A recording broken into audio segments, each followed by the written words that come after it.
Genial, bueno, vamos a comenzar con esta clase que vamos a ver el texto de Piovani y Argenti. Vamos a ir llevando la guía de lecturas que propuso Manu, que la verdad van guiando el texto y están en orden en el texto. Así que eso les sirve a ustedes también como método de estudio, para no saltearse nada importante del texto por ahí y para ir llevando una guía. Porque este, por ejemplo, es un texto que es bastante complejo en el sentido de que si bien es cortito, en cada oración hay muchísima información. Entonces es como que hay que estar re minucioso y resumiendo cada cosita porque quizás nos perdemos, si saltamos de una oración a otra. Así que bueno, mientras la compañera va buscando las preguntas, yo les voy a ir compartiendo pantalla y nos vamos a ir guiando por el Power.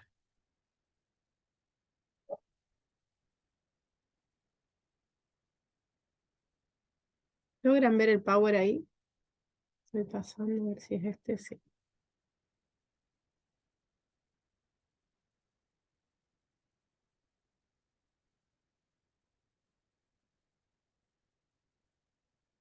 ¿Ahí lo alcanzan a ver? Sí, sí. Genial. Bueno, vamos a esperar a ver cuál es la primera pregunta y vamos a ir avanzando. Sol, ahí me fijo porque se me puso todo el zoom en toda la pantalla y no puedo ver las demás. Yo tengo el documento acá. A A ver ver, si querés que lo mande al WhatsApp. No sé si tenés WhatsApp web abierto. dale, sí. Bueno, lo mando. A ver, investigación. Acá.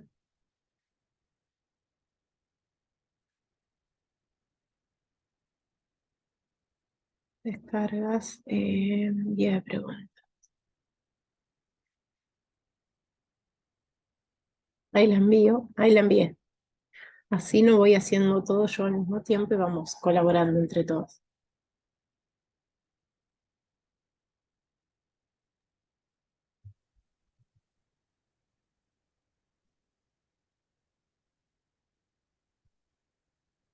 Ahí está. Genial. Bueno, ¿el texto lo pudieron descargar del aula virtual o lo tienen impreso o algo? ¿Las demás qué tal?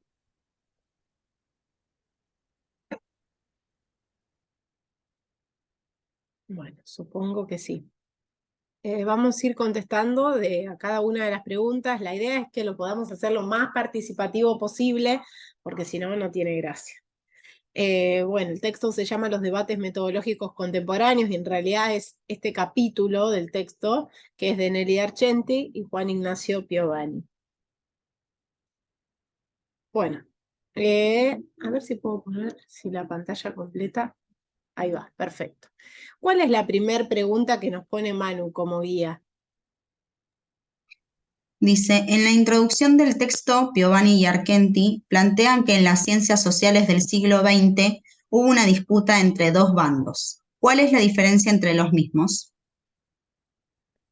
Perfecto, bien.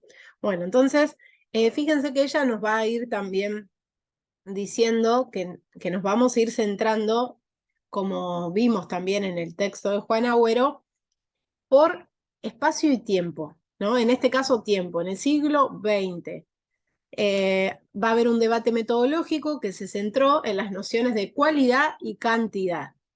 Un debate tributario que viene desde la filosofía y la metodología desde el siglo XIX. Marx, Durkheim, Weber, autores que ya vimos y que pueden reforzar con el PowerPoint o con el capítulo de Juan Agüero. Entonces dice que uno de los principales ejes de controversia se estructuró alrededor de la relación individuo y sociedad, propiciando dos perspectivas. Estas son las dos perspectivas. Una centrada en el sujeto y otra centrada en la estructura social.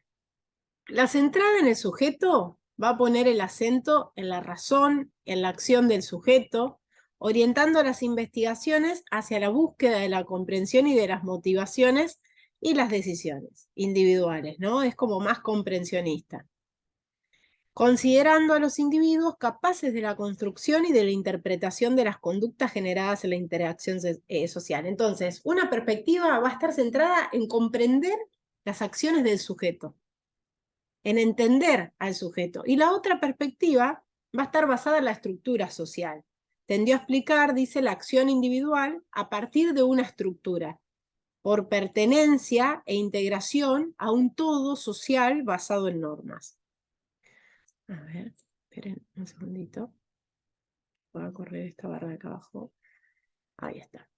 Estos enfrentamientos son de tipo ontológico. Remiten a supuestos acerca de cómo debe ser el mundo para que lo podamos conocer. Entonces, había dos perspectivas, que una creía que para conocer el mundo, para conocer la realidad, teníamos que centrarnos en el sujeto, ¿sí? En comprender su acción, en comprender su orientación, sus motivaciones.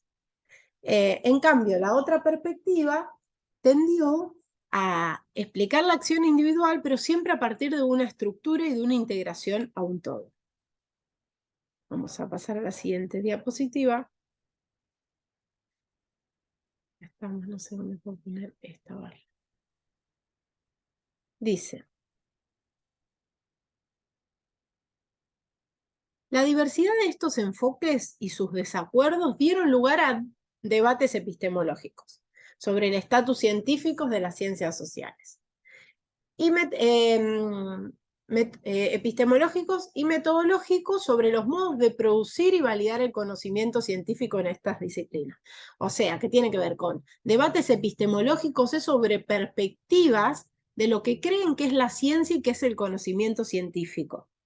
En esta controversia, dice, comenzaron a definirse durante el siglo XX dos bandos, que acá es lo que pregunta Manuela, ¿no? Los dos bandos.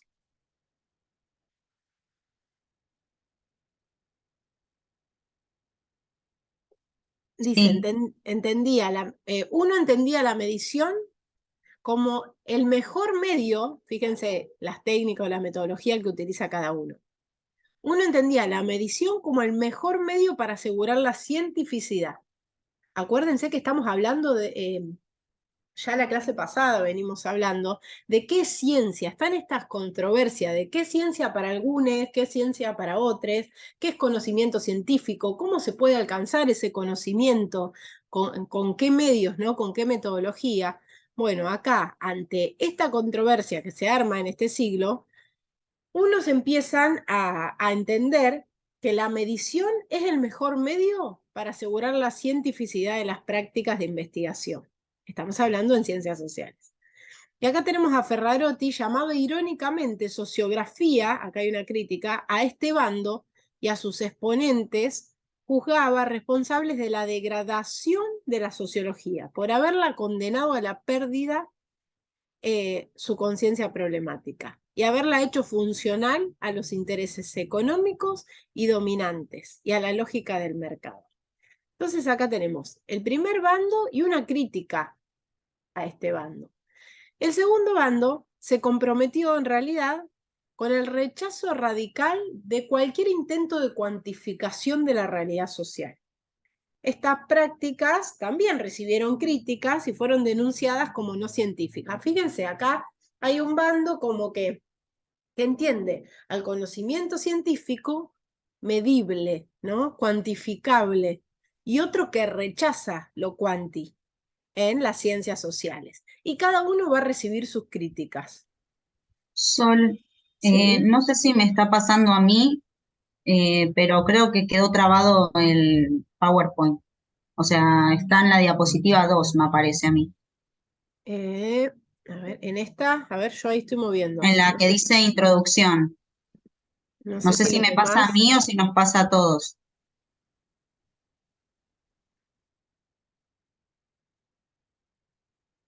A ver, me estoy moviendo, no se te mueve. ¿Las demás ven, no ven? A mí me pasó lo mismo, compa, quedó en la primera, no, en la segunda. A ver, vamos, esperen que voy a dejar de compartir y voy a volver a compartir. A ver, compartir pantalla. Ahí se ve. Sí, ahí sí. Ahora Perfecto. sí. Bueno, y se ve esta diapositiva de los dos bandos. ¿Sí? Sí, profe. Genial. Bueno, entonces, estos debates cobran actualidad en la década del 60. Giddens, en 1979, califica como disolución del consenso ortodoxo de las ciencias sociales, momento que termina por popularizarse algunas antinomias que aún nos siguen acompañando. Y fíjense que si ustedes van al texto de Juan, van a ver cuál es el disenso ortodoxo, el consenso ortodoxo, van a poder hacer esa comparación. Y como hablamos también, esta categoría binaria del conocimiento científico, de la ciencia moderna occidental, de dividir, ¿no? Cuantitativo versus cualitativo. Acá empezamos. Explicación versus comprensión. Objetividad versus subjetividad. Neutralidad versus participación. Descripción de la sociedad tal cual es versus crítica y transformación de la sociedad actual.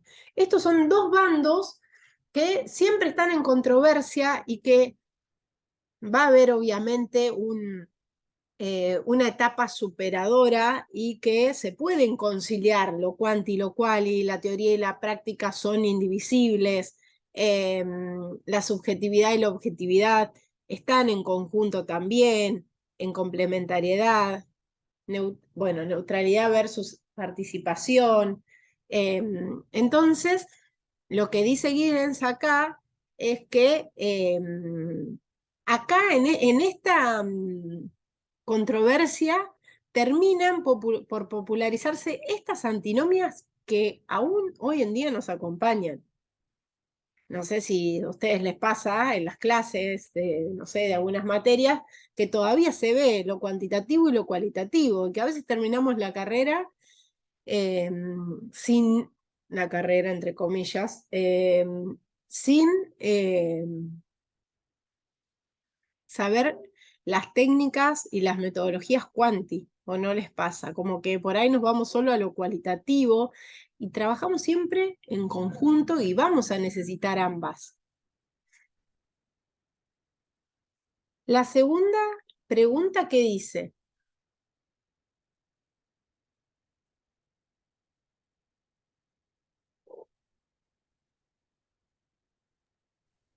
No sé. Los autores también plantean, a partir de Giddens, que en la década de 1960 se popularizaron antinomias en las ciencias sociales. ¿Cuáles serían? Bueno, ahí las tenemos.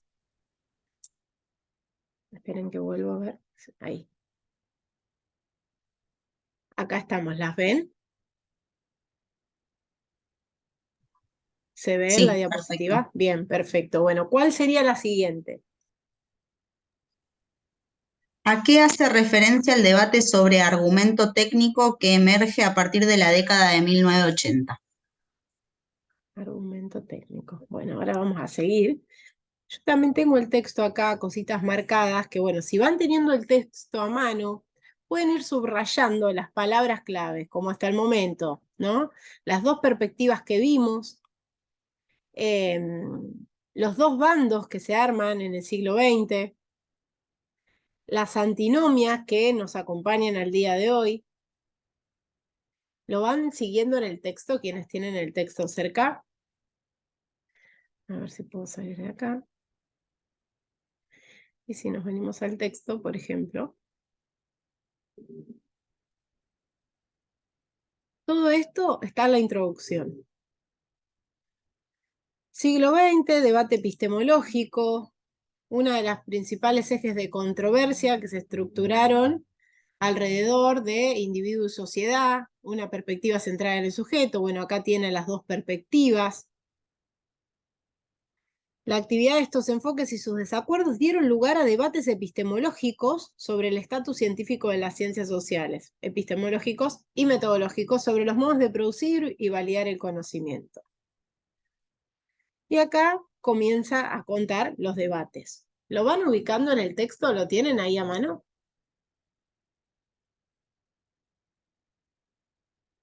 La idea es que puedan ir trabajando el texto, las puedan ir ubicando para después en sus casas puedan ir llevando adelante la guía.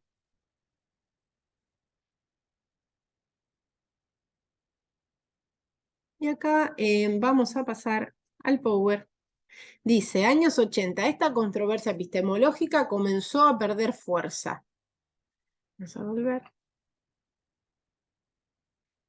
En ciencias sociales empezó a considerarse que la cuestión de los métodos cuantitativos y cualitativos no se resolvía en el plano de una discusión filosófica, sino en el plano de la racionalidad entre medios y fines, teniendo también en cuenta el problema cognoscitivo de interés.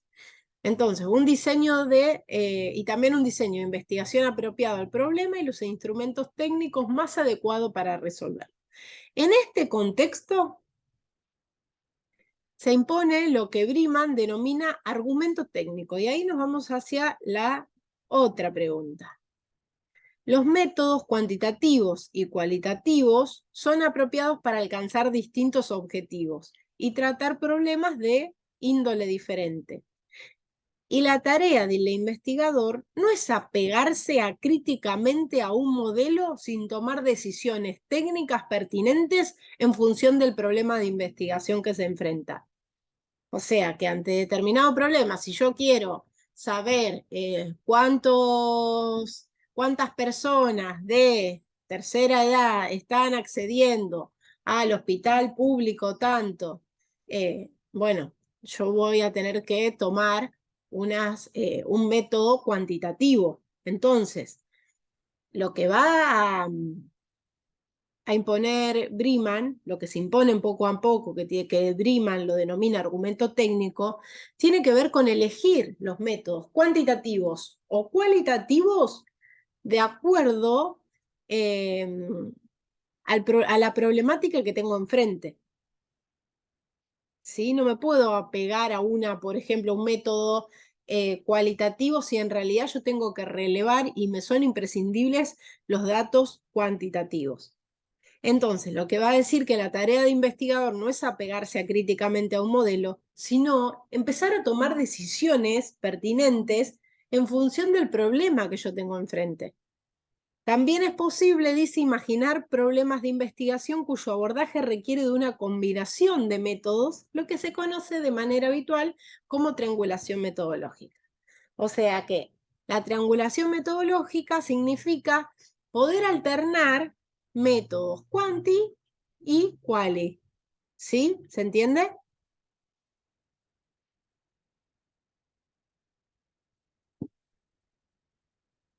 ¿Me escuchan? ¿Me siguen? ¿Están ahí? Porque están sin cámara, muteada. Sí, Sí, sí. sí. Bien, genial. Entonces contestamos a esta pregunta. Dice, en la actualidad se sigue apelando de forma muy frecuente a los rótulos de estudio cualitativo o estudio cuantitativo. Bueno, sepan entender que no siempre vamos a utilizar o uno u otro, que eso va a depender del problema de investigación que se nos presente y de cuáles decisiones tomamos para resolver eso. Y que también podemos tomar los dos métodos, porque puede haber una triangulación metodológica, se denomina cuando vos pones metodología, ya les va a tocar escribir el proyecto, van a tener que poner qué metodología van a utilizar. Puede ser una triangulación metodológica, puede ser alternar un método quanti con uno quali. Bien, perfecto. ¿Cuál es la siguiente? Voy a Dice, anotar porque...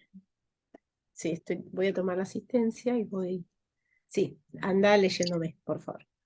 considerando que Piovani y Argenti dividen el debate intrapositivista entre positivismo, tardopositivismo, neopositivismo o visión estándar de la ciencia, críticas de Kuhn a la ciencia estándar y la propuesta de programa de investigación, Sí. respondan las siguientes preguntas.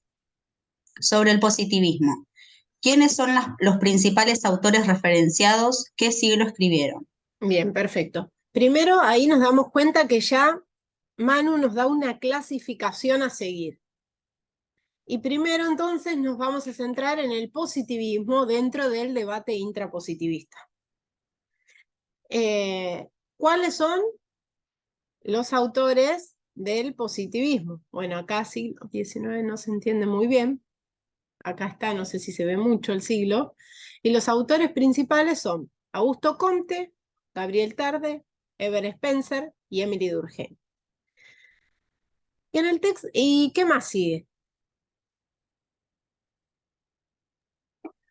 ¿Qué lugar ocupó las ciencias naturales en la conformación de las ciencias sociales? Bien.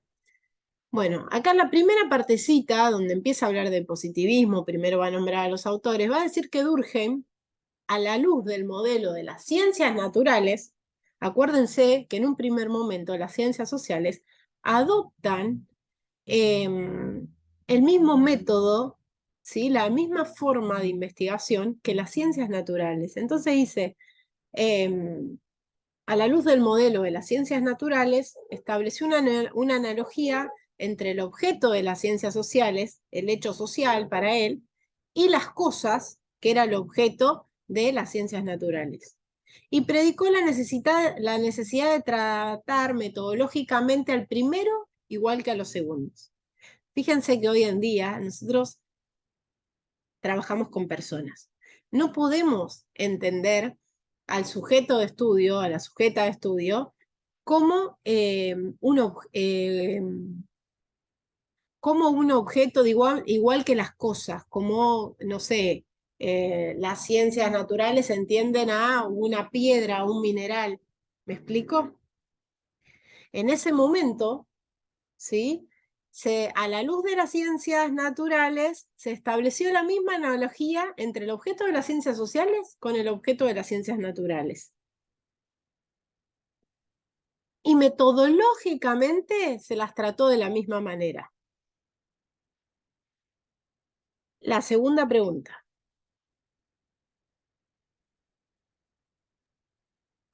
¿Cómo se caracteriza el método?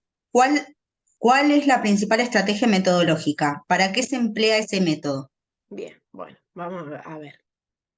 Dice que existe el convencimiento de un método único, un modelo único, científico, válido para todas las ciencias. Y se denomina ese método monismo metodológico. Acá nosotros vemos que metodológicamente las ciencias sociales van a ser tratadas al igual que las ciencias naturales. A eso se lo denomina monismo metodológico. Váyanse anotando esas palabras claves, por ejemplo, positivismo, siglo XIX, autores, monismo metodológico, y qué entienden ustedes por monismo metodológico, y después pueden tomar un párrafo conceptual según algún autor. Pero para que ustedes lo puedan poner en palabras cotidianas, ¿qué es el monismo metodológico para ustedes? Entonces, se toma como modelo a la física, por lo que supone que la realidad social está también regida por leyes universales que podían ser descubiertas con la aplicación del método científico. En este marco, la estrategia metodológica que va a tomar forma va a ser la cuantitativa, o también llamada método de asociación. Entonces, la misma estrategia metodológica de las ciencias naturales es la que se va a tomar para las ciencias sociales, que es la cuantitativa. Y dice que se caracteriza por el recurso a un conjunto de instrumentos conceptuales y operativos para la investigación que permita cumplir objetivos análogos a los que en la física cumplía el experimento, asumiendo que este no podía ser aplicado al nuevo objeto. Bueno, ¿se va entendiendo? Porque la idea es que entre todas vayamos construyendo esto, porque si no, es como que les doy toda la información y les ahorro el trabajo. No sé si leyeron, si entendieron, qué les fue pareciendo el texto, si es complicado, si les fue fácil, si no lo hicieron.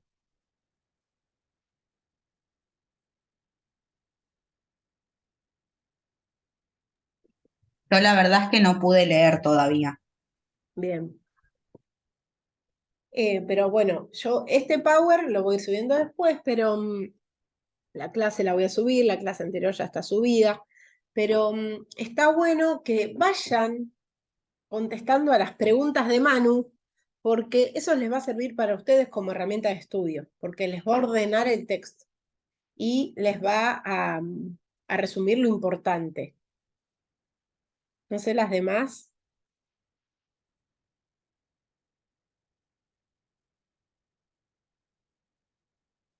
Si están dormidas o están ahí. Sí, sí, estoy escuchando, profe. Genial, bueno, ¿van bien? Es difícil la virtualidad. Bueno, seguimos con la segunda pregunta, o tercera, ya no me acuerdo qué orden iba. Cuarta, Bien, dice, ¿cuál es el objetivo de la producción de conocimiento desde positivismo? bien, perfecto. Bueno, acá terminamos entonces que se pretende cuantificar aspectos de la realidad social para establecer relaciones entre ellos y formular leyes generacionales, igual que en las ciencias naturales. En este caso, sobre el funcionamiento de la sociedad y los fenómenos sociales. Pasamos a la segunda. Seguimos con el debate intrapositivista y ahora vamos con el tardopositivismo. Sí, la primera dice, ¿quiénes son los principales autores referenciados? ¿Qué periodo o siglo escribieron? Bien, Files en siglo XIX y tenemos a Parson, a Merton y a Lasarfeld. No sé cómo se pronuncia. Mentores del instrumental técnico de la investigación social cuantitativa. O sea, estamos dentro del positivismo. Todas estas posturas están dentro del positivismo. Después vamos a ver las críticas que hay hacia dentro del desde afuera hacia el positivismo. ¿Qué más dice? ¿Qué otra pregunta? ¿Cómo se caracteriza la ley científica? Perfecto. La ley científica estaba desprovista de contenido metafísico. En realidad era una generalización de una secuencia de fenómenos, empírica y repetidamente observados, dotada de regularidad. Fíjense cómo vamos adquiriendo todas estas características de las ciencias naturales. Esta secuencia, ¿no? Era la base empírica de la explicación causal. Entonces, para ellos la causalidad era una gradación de distintos niveles posibles de relación entre los diversos fenómenos. Y desde esta perspectiva, la tarea del científico es determinar la relación entre los fenómenos estudiados a través de una correlación, y acá tendría que ponerle negrito porque no se ve, genera la generalidad de los resultados a partir de una lógica inductiva. Para alcanzar el conocimiento científico válido se exige generalización, objetividad, externalidad. ¿Conocen el inductivismo, la lógica inductiva, de qué se trata?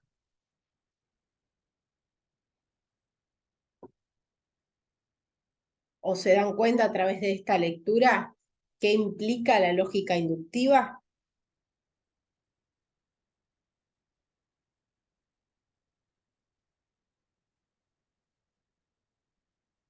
¿No?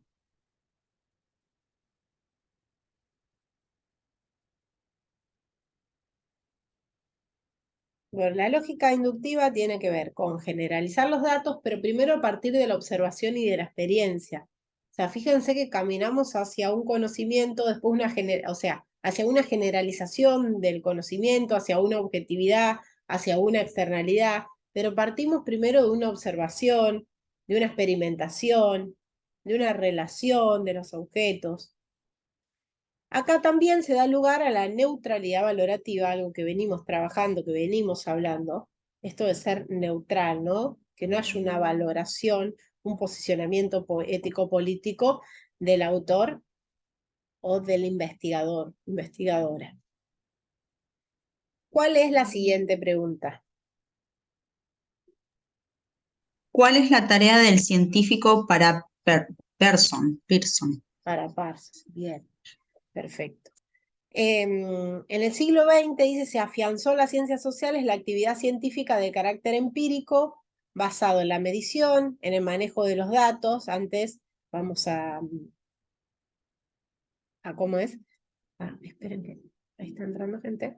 En el siglo XX se afianzó las ciencias sociales, la actividad científica de carácter empírica, basada en la medición y en el manejo de los datos como sustento de explicación, mediante la difusión de la técnica del sondeo, survey.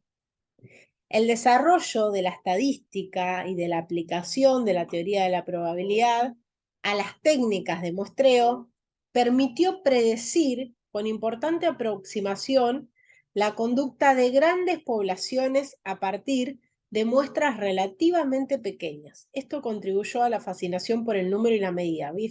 Fíjense cómo seguimos trabajando todo lo que tiene que ver con lo cuántico, lo estadístico, con los números. Merton y Lazarsfeld desarrollaron la Survey Research como línea de investigación basada en sondeos, el cual fue el principal exponente que operativizó lo que se conoce como la visión estándar de la ciencia, que es heredera de la tradición positivista. Y ahora sí, antes de saltar a Popper, antes dijiste una pregunta de Parson, ¿no? Sí. ¿Cuál es la tarea del científico? Ah, perfecto. Acá la tenemos, ¿no? Desde la perspectiva, la tarea del científico era determinar las formas y los grados de la relación entre los fenómenos. A partir de esa relación, generalizar los resultados a partir de una lógica inductiva.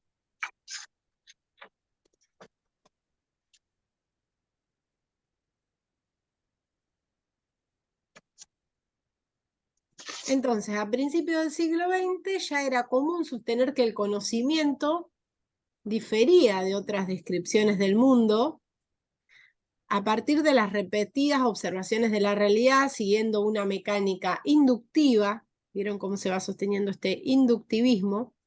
Se podía alcanzar generalizaciones sobre los fenómenos estudiados, que esa es una de las características puntuales, ¿no?, del conocimiento científico, que sea general. Pero va a venir Popper y va a proponer otra alternativa que se conoce como el falsacionismo. Fíjense cómo distintos métodos van diferenciando a los positivistas entre sí también. El falsacionismo son conjeturas y refutaciones, o sea, la forma de acceder al conocimiento son diferentes, los medios son diferentes. Acá el falsacionismo va a tratar conjeturas y refutaciones. En ese entonces era la Viena de la primera guerra, de la primera posguerra. Comenzó a interesarse Popper por el siguiente problema, que acá me faltaron los signos de pregunta. ¿Cuándo una teoría debe ser considerada científica? ¿Existe un criterio del carácter o estatus científicos de una teoría?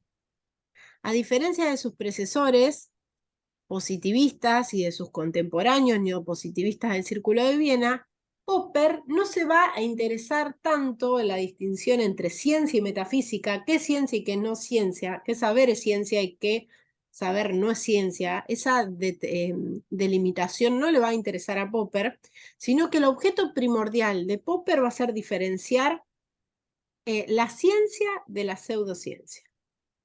Y vamos a pasar acá. Neopositivismo o visión estándar de la ciencia. Y acá lo tenemos a Popper.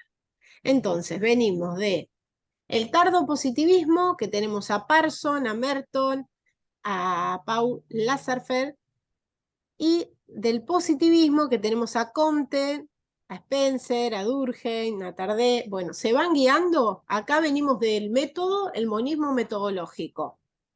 Acá pasamos al inductivismo. Y acá vamos a ver qué nos propone Popper. ¿Se van guiando? Podríamos hacer un cuadrito también comparativo. Ustedes, lo que les sugiero es poder hacer un cuadro donde pongamos el debate intrapositivista como título, pero vamos a dividir el cuadro, que sería en tardopositivismo, en tardopositivismo y en neopositivismo o visión de la ciencia, visión estándar de la ciencia. Entonces, en el positivismo vamos a poner el siglo XIX, en el tardopositivismo también, y en el neopositivismo vamos a poner mediados del siglo XX. No sé si lo están dibujando. Vamos a poner los autores principales en el cuadro del positivismo, los autores principales del tardopositivismo y los autores principales del neopositivismo. Después fíjense, algo a trabajar que también pueden diferenciar en cada uno para que les quede un esquema es el método que se utiliza en el positivismo, que es este monismo metodológico, un único método, el único modelo científico válido para todas las ciencias. En el tardopositivismo vamos a tener el método inductivo, que decimos, a través de la experimentación, de la observación, vamos a generar la generalización del conocimiento, resultados generales a partir de una lógica inductiva. Y se necesita objetividad, externalidad, neutralidad valorativa. Y ahora vamos a ver qué es lo que pasa en el neopositivismo. ¿Van siguiendo? Y cómo esto, que por ahí era un embrollo terrible a la hora de leer el texto de esa miniatura, cómo hay cosas precisas que se trabajan en cada uno de estos posicionamientos y que en vez de la guía de lectura les podría servir mejor hacer un cuadro. O sea, primero se la guía y una vez que van adentrándose en el resumen, pueden hacer este cuadro más simplificativo todavía. ¿Sí? Si quieren lo podemos hacer para la próxima clase, así nos queda hecho.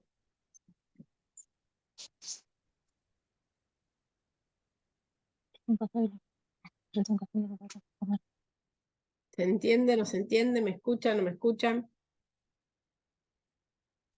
Sí, perfecto. Bien, bueno.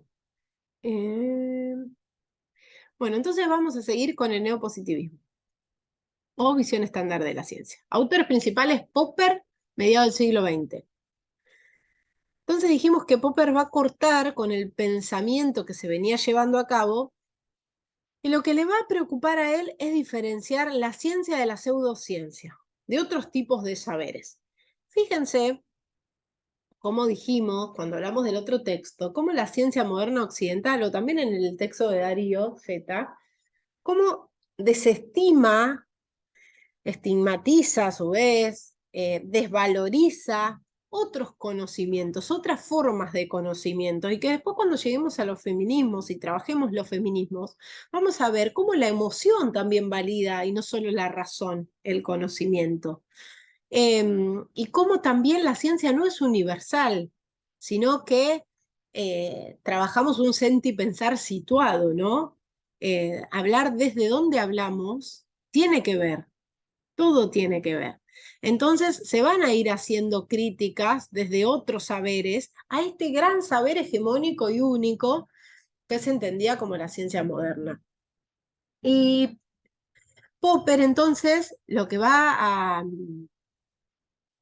hacer es presentar este conocimiento científico y diferenciarlo de otros tipos de saberes, como es la pseudociencia. Siendo esta última el conocimiento que presenta como científico, pero que en realidad tiene más que ver con mitos primitivos, saberes primitivos. Desde la colonización es que, y después de la colonialidad del saber, es que diferentes saberes se imponen como hegemónicos y desestiman otros saberes, como los saberes que teníamos en los pueblos latinoamericanos, de América, de Abya Yala, no sé, los saberes de la tierra, los saberes de la luna, los saberes de los dioses. Entonces, esos saberes se los empieza a catalogar como primitivos.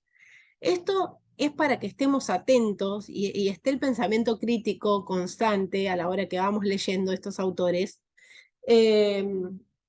cómo van desestigmatizando, van estigmatizando otros tipos de saberes y no los van concibiendo como conocimiento científico. Y van dejando por fuera de la ciencia a muchas personas, a las mujeres. Bueno, para este autor el conocimiento no comienza con una observación, como dijimos en el inductivismo, ateórica, dice él, cuya repetición permite una generalización no inductiva, sino que para él el conocimiento comienza con una conjetura o con una hipótesis que pretende describir o explicar algún aspecto de la realidad y a partir de la cual se derivan deductivamente enunciados observacionales que permitan su contrastación empírica. Entonces acá vamos a ver entonces neopositivismo, Popper, siglo XX, método hipotético deductivo, y acá tienen la explicación.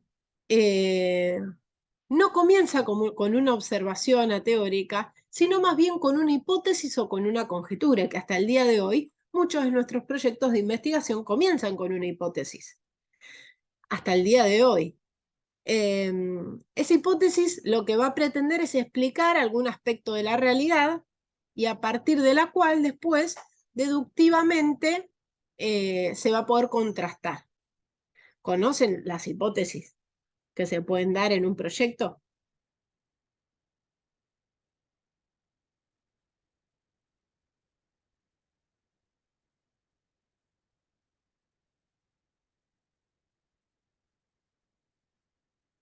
¿Están ahí?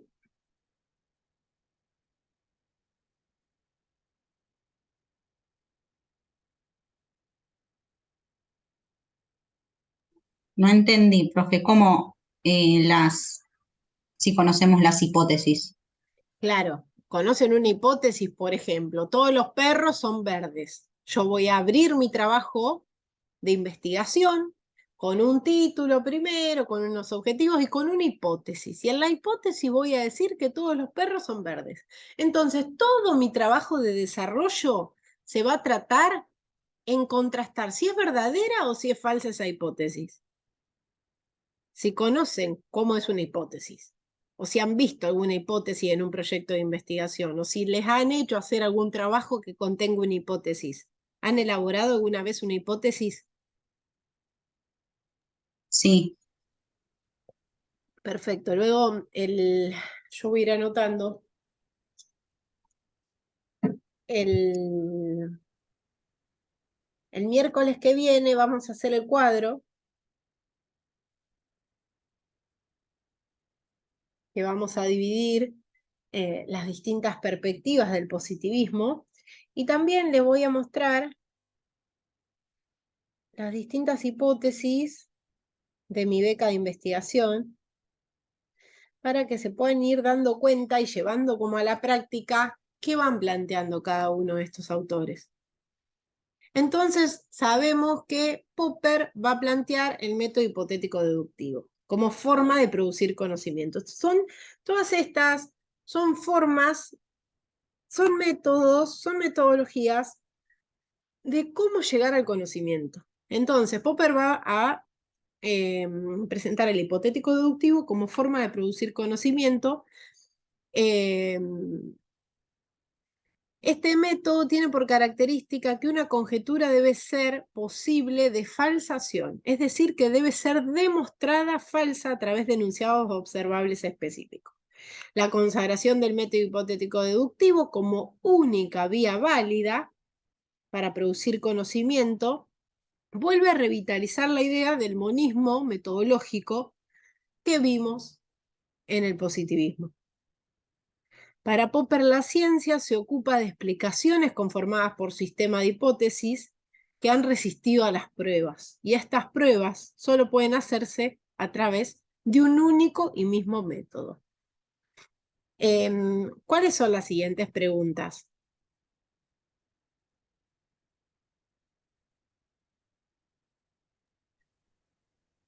No sé por cuál habíamos quedado, Quedamos porque decía quiénes el son los método de principales Popper. autores, el método.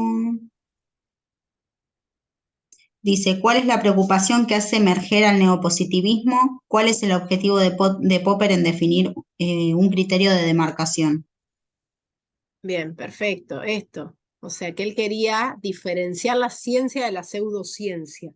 Es el primer párrafo que trabajamos. ¿Qué más?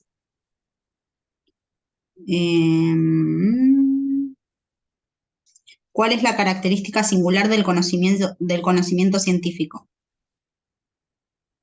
Bueno, eso es todo de Popper, del neopositivismo. ¿Qué otra más? ¿Cuáles son los impactos de las ideas de Popper en las ciencias sociales? ¿Y cuál más? ¿Cuál es el impacto de las ideas de Popper en lo social y en lo político? Perfecto. Bueno, Y dice, las ideas de Popper contribuyeron a dar sustento a lo que Giddens denomina el consenso ortodoxo. Si ustedes van a las diapositivas del texto de Juan, van a ver cuál es el consenso ortodoxo de las ciencias sociales del siglo XX y qué es lo que plantea. Que está articulado también en torno al estructural funcionalismo de Parso. ¿Qué otra dice?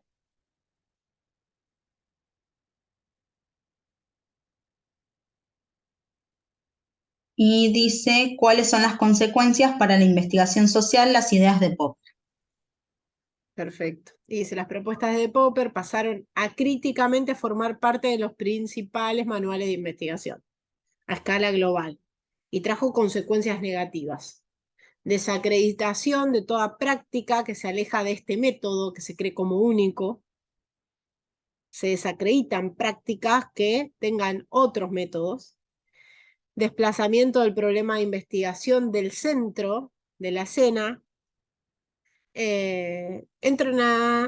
Entronización de las hipótesis como, claro, la hipótesis como rectora de todo el proceso investigativo. Estas son las consecuencias negativas.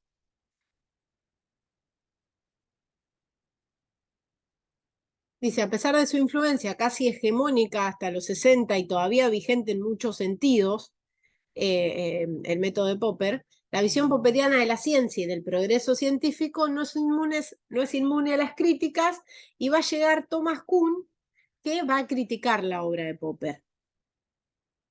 Y acá es donde nos metemos a las críticas de Kuhn a la ciencia estándar, que es la obra de Popper. Y vamos a llegar a Thomas Kuhn, pero me parece que, bueno, estamos -5, nos faltan 5 minutitos. ¿Qué nos dice de Thomas Kuhn? Dice, ¿cómo Kuhn entiende que la ciencia debe ser estudiada? Bueno, Kuhn lo que va a hacer es entender a la ciencia como un proceso histórico. Va a decir que es un conjunto de prácticas sociales y que están históricamente condicionadas y que tiene lugar en el seno de una comunidad científica. El concepto clave que va a traer Kuhn, que trabaja Kuhn, es el de paradigma. Por un lado, es un conjunto de generalizaciones, un paradigma, modelos, valores comunes, soluciones ejemplares, dices, compartidas por una comunidad científica. O sea, que es un modelo que se comparte por toda la comunidad científica. El positivismo fue un paradigma, según Kuhn, ¿sí? Por otro lado, como decisión ejemplar relativa a la solución exitosa de un tipo específico de problema científico. Y él va a decir que hay una etapa preparadigmática y una etapa paradigmática. Y va a criticar, va a decir que las ciencias sociales siguen en una etapa preparadigmática porque aún no se ponen de acuerdo, si son métodos cualitativos, si son métodos cuantitativos, es como que todavía siguen en ese dilema, entonces la va a ubicar a las ciencias sociales, Kuhn, dentro de la etapa preparadigmática. No hay acuerdos generales sobre el objeto de estudio, los científicos se encuentran relativamente aislados entre sí y proliferan las corrientes que brindan criterios alternativos de investigación e interpretación. En cambio, las ciencias naturales las va a ubicar en la etapa paradigmática. Logran imponer un paradigma generando amplios consensos, o sea que él, ¿qué nos está diciendo con esto? que las ciencias sociales tienen que evolucionar hacia la etapa paradigmática y componer un mismo paradigma, ¿no? Y teniendo todos consensos sobre cómo concebir la ciencia, cómo concebir el método científico, yo creo que todo lo contrario, ¿no? Que vamos hacia una etapa a la que debería haber muchos métodos, muchas posiciones y pluralidad a la hora de decidir y de investigar en ese posicionamiento. Justo creo que vienen todas esas preguntas, ¿no? ¿Qué es paradigma? ¿Qué es etapa preparadigmática o no? Sí, sí, bien, dice cómo se caracterizan las etapas preparadigmáticas, paradigmáticas y crisis paradigmática, a qué caminos puede llevar la crisis paradigmáticas. Y la Bien, última dice cómo Kuhn concibe a las ciencias sociales. perfecto. Kuhn concibe a las ciencias sociales dentro de la preparadigmática, como ya les mencionaba, y entre estas, o sea, en las respuestas no van a poner que las concibe en las preparadigmáticas. ¿Por qué las concibe en las preparadigmáticas? Y entre estas etapas, dice, del paradigma puede haber momentos de crisis, eh, que implica la puesta en cuestión de algunos de los consensos básicos del paradigma, no problematizados. Esta crisis, dice, lo que puede retrotraer el estado de la ciencia a una situación preparadigmática, o sea que estas crisis pueden llevar a la ciencia a ese estado y eventualmente desembocar en una revolución científica por medio de la cual se logrará afianzar un nuevo paradigma. Es así que Kuhn y otros autores han planteado que las ciencias sociales nunca han pasado de la etapa preparadigmática, dada, por ejemplo, la controversia entre lo cualitativo y lo cuantitativo. Y después ya llegamos a la propuesta de programa de investigación de la CATOS, que la vamos a tener que dejar para la próxima clase, y después ya empezamos con las críticas al positivismo y los enfoques no estándar. O sea que nos queda en la próxima clase poder ver el programa de investigación de la CATOS, esta propuesta, poder hacer ese cuadrito para simplificar y entender las distintas concepciones y los distintos métodos que trabajan hacia el interior del positivismo y culminar acá con la CATOS. Vamos a dejar de compartir. ¿Alguna duda? ¿Algo que les quede? Esto Yo de creo, Kuhn que dijiste a lo último, como que quedó, en las ciencias sociales quedan en las preparadigmáticas. sí. ¿Sería volver más o menos a lo mismo que lo que planteaban del monismo metodológico? O sea, que siempre haya una sola forma de hacer ciencia. No. Él Entendí. lo que dice es que o sea, habría que volver a eso, pero lo que propone él es que las ciencias sociales se encuentran en la preparadigmática porque aún no hay acuerdos sobre el objeto de estudio, los científicos se encuentran aislados entre sí. ¿Me explico? Es como que la etapa paradigmática sería la ideal, ¿no? Como evolucionar hacia eso. La etapa preparadigmática sería un proceso tardío, que todavía a las ciencias sociales les está costando llegar a la paradigmática porque no hay consensos. No sé si me expliqué, lo digo con otras palabras. No, sí, ahora sí. Em, Dice que las ciencias sociales nunca han pasado a la etapa paradigmática, porque siempre hay controversias y hay desacuerdos hacia el interior. Estas controversias que venimos diciendo. Bueno, ¿cuál es el método? El método es este, el método es aquel, es cuanti, es quali, como que todavía no se ponen de acuerdo, porque él cuando caracteriza la etapa preparadigmática dice, no hay acuerdos generales sobre el objeto de estudio. Entonces, ¿qué estamos viendo? ¿Que hay acuerdos o que no hay acuerdos? ¿Dónde la ubicamos? En la preparadigmática. En cambio, en la etapa paradigmática hay un único paradigma, que es el de las ciencias naturales.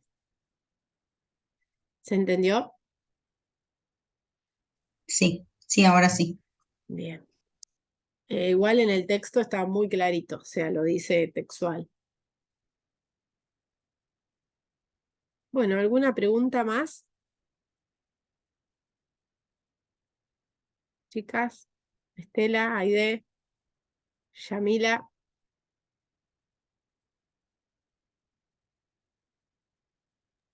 Entonces, para la próxima clase tenemos que terminar las preguntas que quedan y leer algo más. Sí, para la próxima clase afianzar las primeras perspectivas que vimos y vamos a hacer un cuadrito de resumen. Y vamos a terminar con la Catos. Ah, bueno, bien. Así que vénganse preparadas cuál es el método de cada uno, qué autores, qué siglo, así hacemos bien el cuadro.